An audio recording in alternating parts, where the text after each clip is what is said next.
aktres, mas pinili ang ABS-CBN. Unang sinabi ni Kim Domingo na walang katotohanan ng balita na lalayasan na niya ang GMA7 at lilipat sa kabilang TV network. Matapos na kasalukuyang napapanood ito sa FPJ Batang Quiapo ni Coco Martin.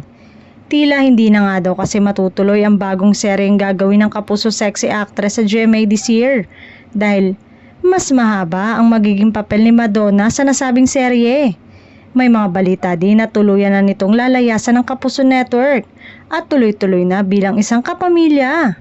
Sa katunayan ay may nakasunod na daw na proyekto ito sa ABS-CBN. Hindi pa man natatapos ang role nito sa Batang Quiapo. Puno ng pasasalamat si Kim Domingo sa kanyang karir sa ABS-CBN Network. Inamin ng magandang Kapuso star na nagdesisyon siyang maglaylo muna. Ngayon ay handa na ulit si Kim na gumawa ng iba't ibang project sa kapamilya. Hindi pa man pwedeng sabihin ng detalye ay may proyekto daw itong gagawin ay isa ito sa mga excited siyang gawin ngayong taon.